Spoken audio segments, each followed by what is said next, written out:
I wore my wedding dress to a breakup. The lace clung to my skin like a joke, the veil suddenly feeling more like a shroud than a symbol of love. I stood frozen at the altar not because of nerves, but because Forrest, my fiancé, wasn't there. Instead, I was staring at a phone screen that had just lit up with the kind of photo no woman should ever receive on her wedding day. Forrest, in bed, with Sue, my maid of honor. The image was time-stamped. It had been taken just hours ago while I was rehearsing my vows. He had been rehearsing betrayal. My knees didn't buckle. Not yet. Maybe it was shock. Maybe it was the thousand emotions ripping through me like a hurricane rage, grief, humiliation, but all I felt was cold. Cold and awake. I turned to the guests, their whispers rising like a tide. My father stepped forward to shield me. My mother was crying, whether out of pity or embarrassment, I couldn't tell. And then, just behind them, I saw him, Oscar, Forrest's older brother, the one who had always lingered in the background, the one who had offered to drive me home the day Forrest forgot our anniversary, the one who had once said, "If he ever hurts you, he'll have to answer to me."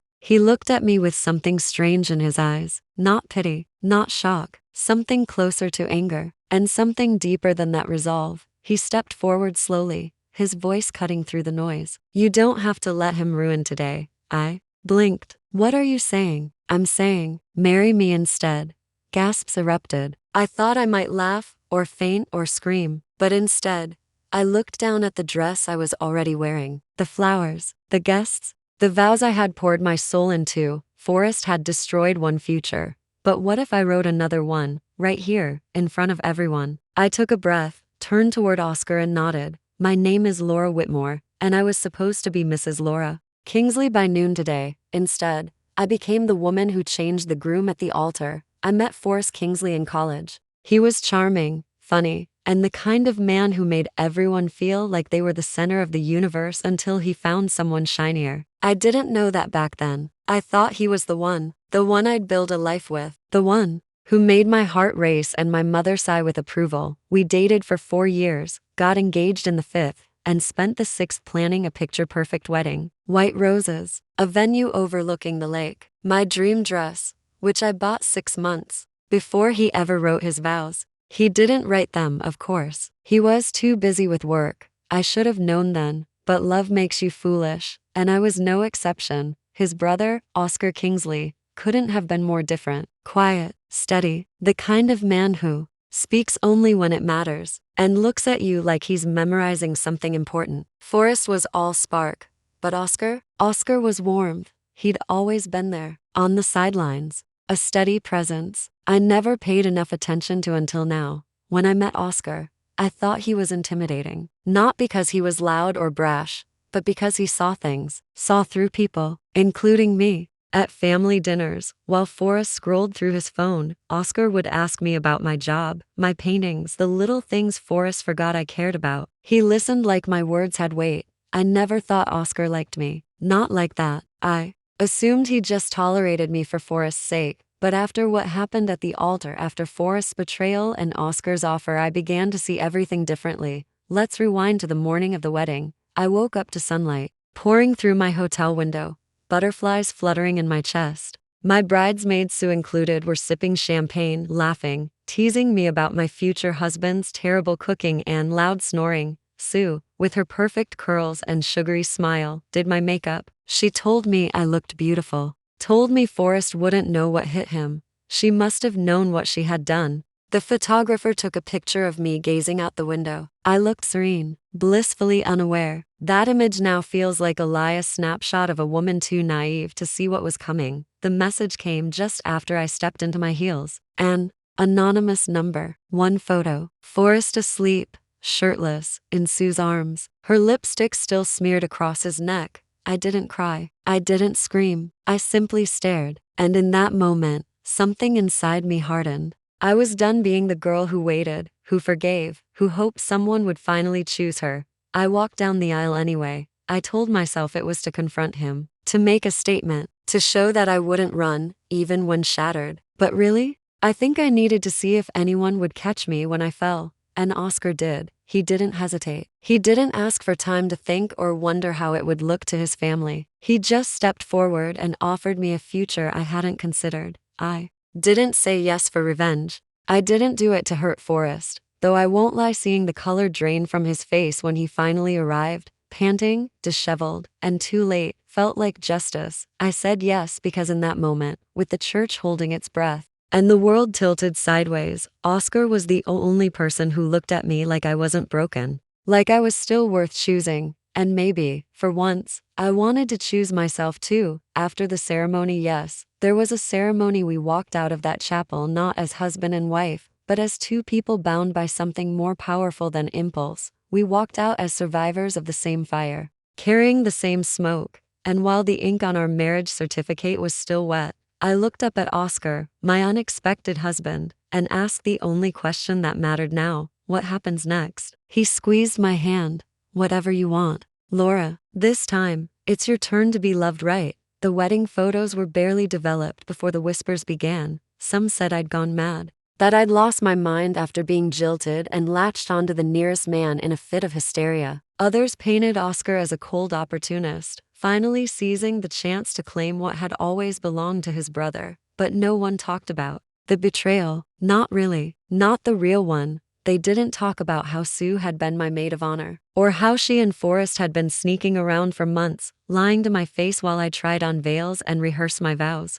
They didn't mention the way Forrest's eyes widened when he saw me standing next to Oscar at the altar, already in place, already gone. They just called it scandal, and I became the headline. I wish that had been the worst of it. 3 days after the wedding, I received a message request from Forrest. Laura, please talk to me. I didn't mean for it to happen. It was a mistake. You're still the one I want. Still?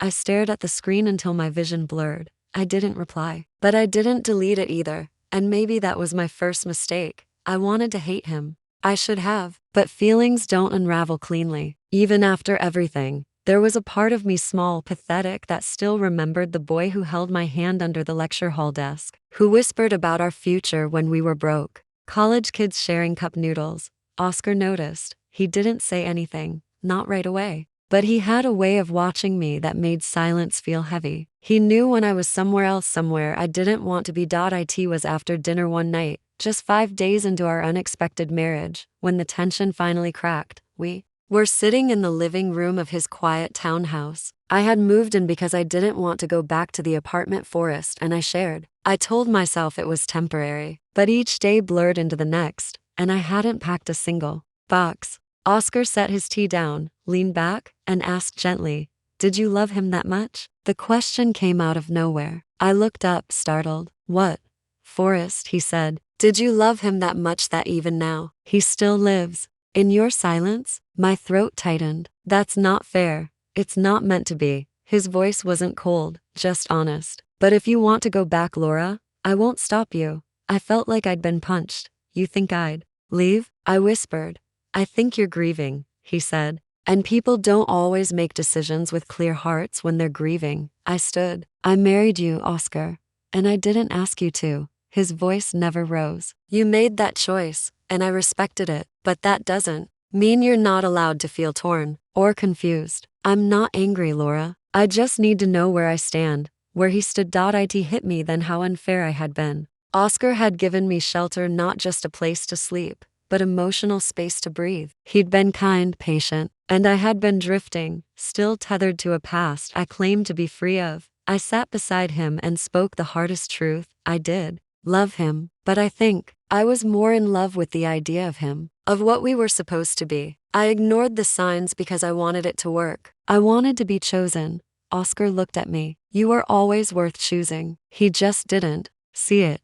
Tears welled up. "And you do?" He didn't blink. "I always have." It was the softest confession. And it gutted me, because the real emotional dilemma wasn't whether I still loved Forrest. It was whether I was worthy of Oscar. I wasn't the woman he deserved. Not yet. I was cracked open, uncertain, still untangling myself from years of being second-guessed, sidelined, and made to feel like almost enough. But he didn't look at me like I was broken. He looked at me like I was healing. The next morning, I finally blocked Forrest. I packed a single box from our old apartment and left the rest behind. Let Sue have it. Let them build a future on ashes. I was done trying to fix what had been burned beyond repair. But of course, Forrest wasn't done with me. Not yet. The very next day, he showed up at Oscar's doorstep unannounced, uninvited, and dripping with entitlement. "I need to talk to my fiancé," he said, as if the wedding hadn't happened. As if I didn't belong to someone else now. Oscar stepped between us. "She's not your fiancé," he said calmly. "She's my wife." But Forrest's eyes never left mine. "Laura, we had something real. Don't throw that away just to punish me." I met his gaze and saw, finally, the coward behind the charm. The man who only wanted me because someone else had the courage to love me better. "I'm not punishing you," I said. "I'm freeing myself," and I shut the door in his face. I thought walking away from Forrest would be the hardest part. But no one tells you how strange it feels when the chaos finally settles and all you're left with is quiet.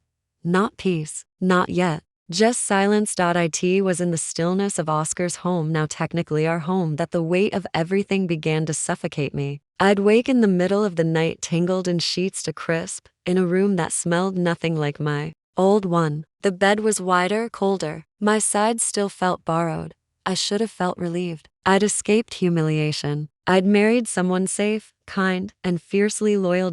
So why did it still ache? Why did I feel like I was floating just above my life, watching from a distance as everyone applauded my bold move while I quietly unraveled? Each morning I'd smile at Oscar over breakfast, pretending I had it together. He never pressed. He'd hand me a cup of coffee with that same gentle look in his eyes, the kind that asked without demanding. And maybe that's what made it worse. He was so good, too good, and I was a mess in a dress that wasn't even meant for him. Still haunted by vows that never reached the altar, I tried to fill the days with structure and packing, answering texts, reading contracts from the marketing agency where I'd just been offered a promotion. But every time I sat still long enough, I'd hear Sue's laugh in my mind. Picture Forrest's smirk. The betrayal wasn't just personal. It was surgical. They'd carved out parts of me I hadn't even known were vulnerable. Made me doubt my worth, my instincts, even my own memory. I kept thinking back, retracing moments when I should have known.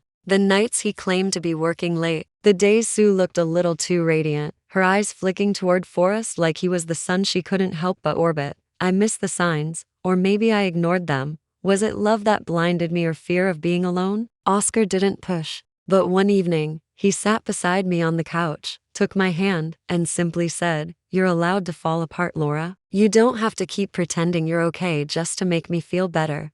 I looked at him, stunned. "I don't want to hurt you." "You won't," he said, "but not being honest with yourself will." That broke something open in me. I cried that night, not the polite, movie scene kind of crying. It was ugly, gut-wrenching, years of swallowing pain finally clawing their way out. Oscar didn't say a word. He just pulled me into his arms and held me like I was something precious, not broken. That was the first time I realized I wasn't grieving Forrest. I was grieving who I used to be. The version of me who trusted easily, loved blindly, and believed that being chosen once meant I'd be safe forever. That version of me was gone.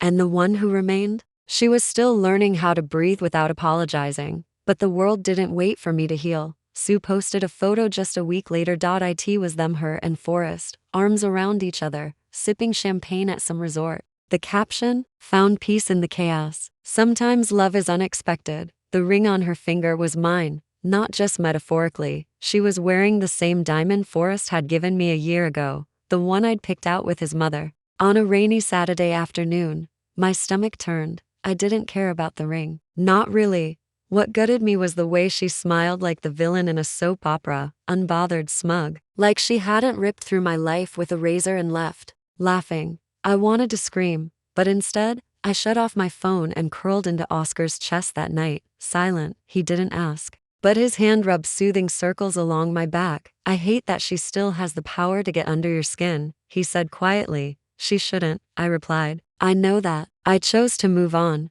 "You did," he agreed. "But healing doesn't mean forgetting. And some wounds still sting when touched, even if they're no longer bleeding." I looked at him. "How are you so calm through all this?" Oscar gave a wry smile. "Because I've lived in his shadow for most of my life. I had time to build armor."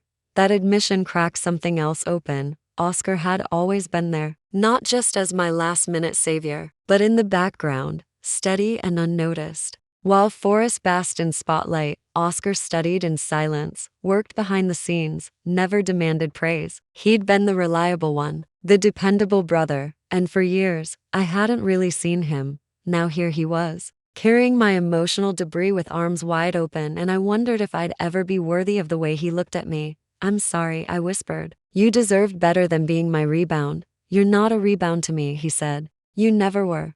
But you're someone I've loved quietly for years, Laura. If this is what it takes for you to finally look my way, even if it's messy, even if it hurts sometimes, I'll take it." His voice was calm, but his eyes burned with truth. I didn't reply. I couldn't. Instead, I kissed him, slowly, desperately, like I was trying to anchor myself in something real, because maybe, just maybe, I didn't have to be fully healed, to be fully loved. But just as I began to let myself believe in something good again, Oscar received an anonymous letter at the office. Inside, a photo of me and Forrest from last spring, laughing over coffee, hand on his knee, and, in black marker scrawled across it, "Does she still look like she chose you?" The photo hit like a punch to the ribs. Oscar didn't say anything right away. He just stared at it, the edges of the envelope still clenched in his hand, jaw locked tight. I stood across from him in the office, heart stammering, eyes darting. Between his expression and the damning image, it was harmless. At least it had been at the time. Just me and Forrest,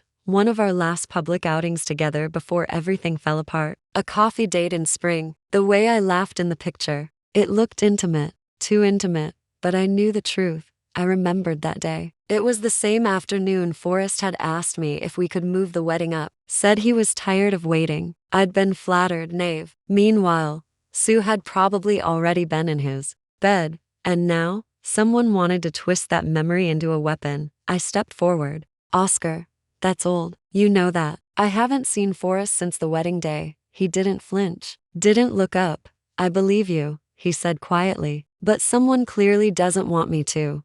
That's what made it worse. His calm, no accusations, no anger, just that eerie stillness that said he'd already been hurt in ways I couldn't fix. I sat down across from him. "We can trace where it came from. There has to be cameras in the lobby." He finally looked at me, something raw behind his eyes. "I know who sent it." "Sue?" Oscar gave a slow nod. "She's unraveling. Forrest's career is tanking. A few of his endorsement deals dropped after the wedding scandal hit the tabloids. Turns out brands don't want to be associated with men who leave brides at the altar for their own brother's exes." I blinked. "Good." He smiled, humorless. "Sue's been spiraling. She's been calling people in my circle, trying to warn them about you. Subtle things, planting doubt." It all made sense. The cold stares I'd gotten from Oscar's distant aunt at dinner, the sudden awkwardness from his assistant, a weird silence at the last company event. Sue wasn't just bitter, she was playing a long game. "What does she want?" I asked. Oscar let out a breath. "To break us up, to win, or maybe just to prove she can still pull strings." I clenched my fists. "Then let's end it, publicly, together." He raised an eyebrow. "End what?" "The narrative, the silence, all of it." I stood, a fire sparking in my chest. "She wants whispers? Let's give them headlines." Oscar studied me, then slowly rose from his seat. "You want to go public with everything?" I nodded. "Yes, not for revenge, for freedom." He reached for my hand, then paused. "It'll come with fallout, Laura. They'll drag your name. They'll twist the story. Let them," I said, steel in my voice. "The truth won't change. I didn't cheat. I didn't lie. I just survived." Oscar gave a slow smile, then kissed the back of my hand. "Then let's burn the whole script they tried to write for you." The next morning, we posted a statement, one photo. Oscar and I in our home. Simple, unfiltered. Me in a hoodie, him with his arm around me. The caption read, "When love begins, with truth, no rumor can shake it. We won't play along with whispered lies. We live forward."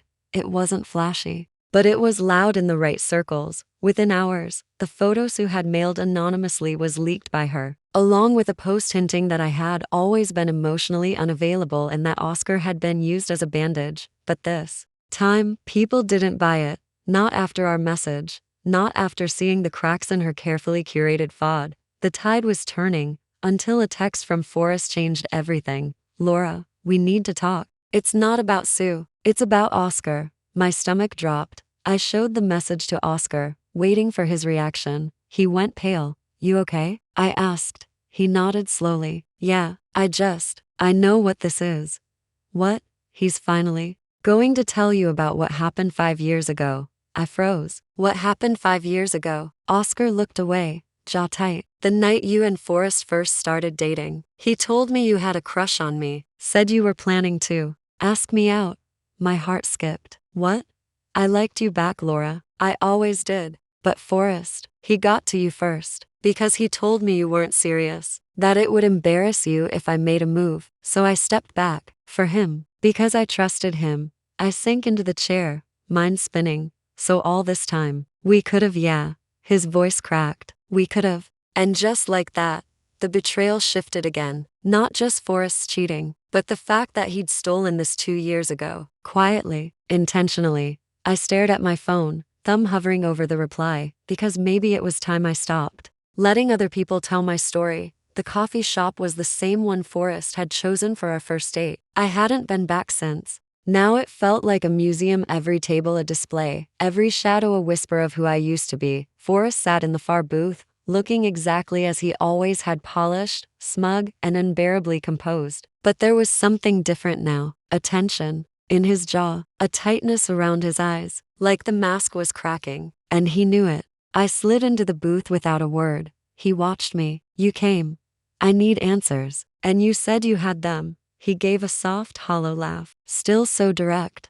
I didn't respond. I just waited. He glanced around the shop, then leaned forward. I didn't plan to fall in love with you, Laura. You were supposed to be Oscar's crush. Just some girl he talked about once after a fundraiser. I blinked. Wait, he did tell you? Yeah, he liked you first, but he never made a move. So I did.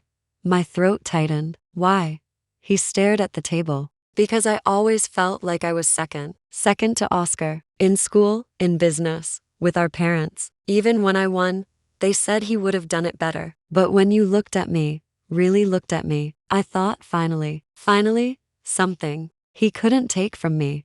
I sat back. The words hit harder than I expected. So you dated me out of competition? At first, he admitted, but then it became real. You became real, and I panicked. I shook my head. No, you don't get to rewrite it. You didn't panic. You cheated, and you lied, and then you humiliated me. He met my gaze. I was scared, Laura, that you'd see through me, that eventually you'd realize I wasn't the better choice. The anger simmered now. Not explosive, just slow and suffocating. I already had seen through you, I said quietly, but I loved you anyway. I gave you the benefit of the doubt. Every time something felt off. Every time you flinched when I mentioned Oscar's name. Every time Sue showed up coincidentally wherever we were. I trusted you when I shouldn't have. He flinched. Why the wedding? I asked. Why wait until the night before? His voice dropped. Because I thought I could go through with it. That if I could just marry you, maybe I'd become the man you thought I was.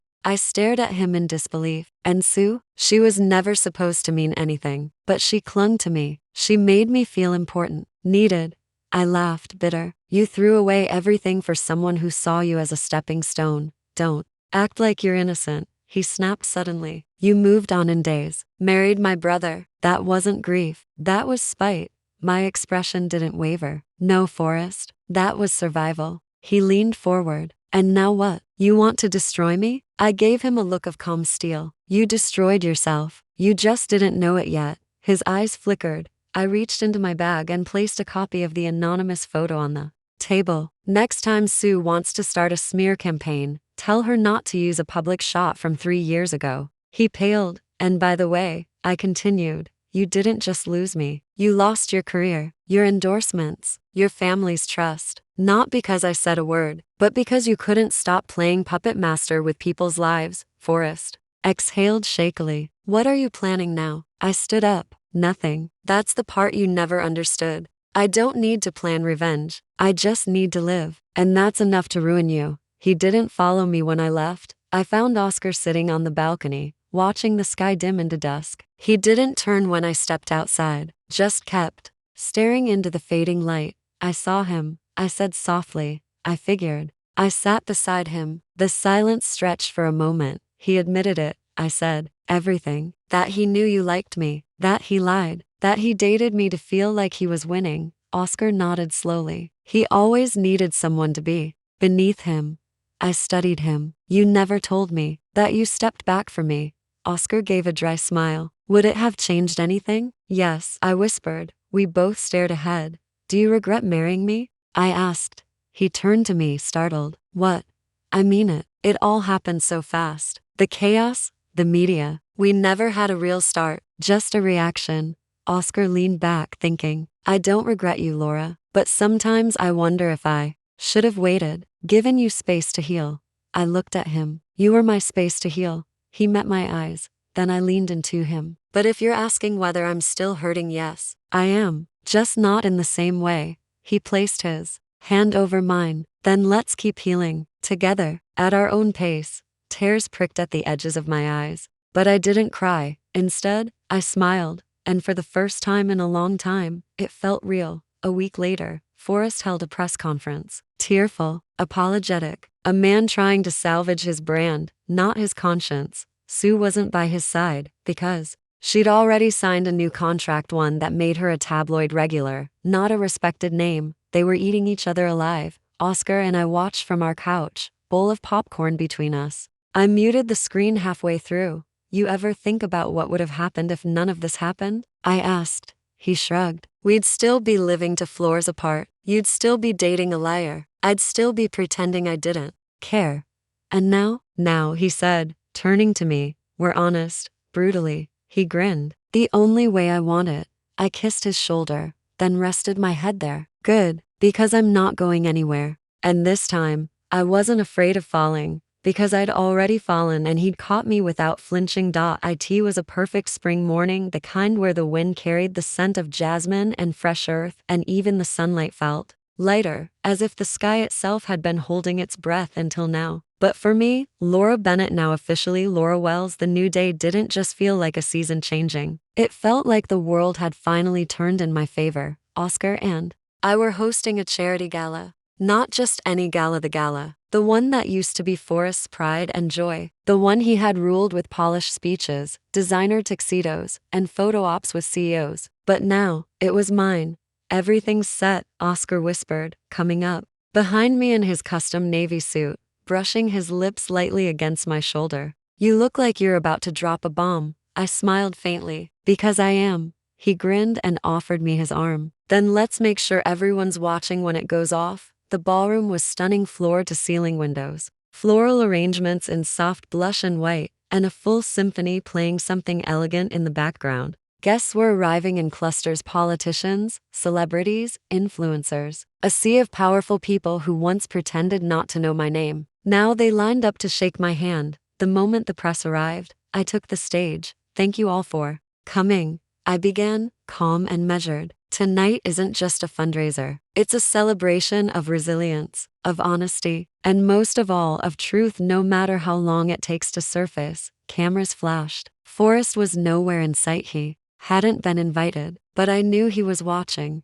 He always watched when he wasn't in control. I gestured toward the screen behind me. Before we unveil tonight's final donation numbers, I'd like to share a short documentary, one that highlights how corruption, manipulation, and public deception almost destroyed this foundation, and how we rebuilt it from the ground up. The lights dimmed. The video began. It wasn't subtle. It started with a timeline. Forrest's fraudulent accounting practices, anonymous whistleblower reports, manipulated photos he and Sue had leaked to the press, and then the PCDR assistant's hidden audio of Forrest mocking donors, belittling Oscar, and admitting that his engagement to me was nothing more than a PR move gone stale. The audience was stunned. Some gasped. Others muttered. By the time the screen faded to black, the damage was irreversible. Forrest's carefully curated legacy was ashes, and no one in the room looked ready to defend him. I returned to the microphone. For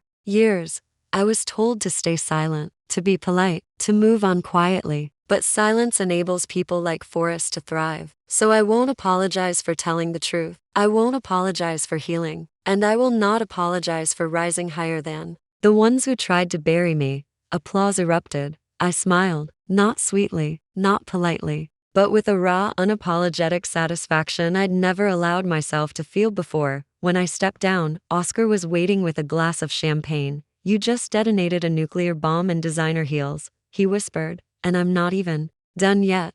The next morning, headlines exploded. Forrest Wells exposed in leaked documentary, charity princess turned powerhouse. Laura Bennett shines at gala. Oscar Wells stands by wife in stunning takeover. Forrest tried to respond with a teary apology video, his third in a month, but it fell flat. Sue attempted to rebrand herself with a healing podcast, but the public had grown bored of her self-inflicted drama. Sponsors dropped them both. Invitations stopped coming. The world moved on, and we thrived in the silence they left behind. Months passed. Oscar and I moved into a restored Victorian townhouse in the heart of the city. Mornings were slow and sweet, coffee on the balcony, quiet laughter over newspapers, a rhythm of peace I never thought I'd have again. One afternoon, I got a call from a former colleague. "Did you hear? Forrest filed for bankruptcy." I paused. "Personal or corporate?" "Both."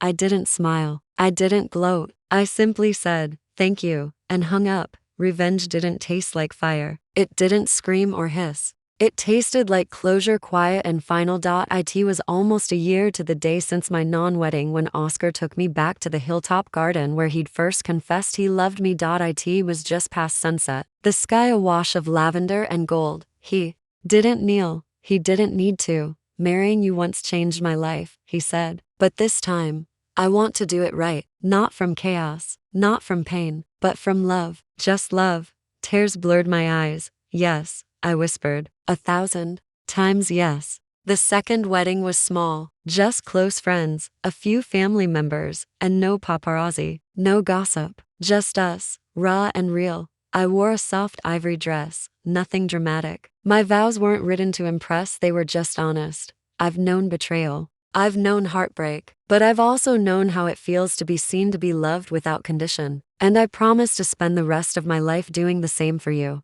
Oscar kissed me like it was the first time, and this time, it didn't end in headlines. It ended in peace. Sometime later, I walked through the same park I once fled in tears, the night before my original wedding. The bench I collapsed on was still there, but I wasn't the same girl. I wasn't the woman who begged for someone to choose her. I was the woman who chose herself, the woman who turned a broken engagement into an empire, a betrayal into liberation, the woman who looked at the ruins they left her with and built a life so whole, even the shadows couldn't reach it.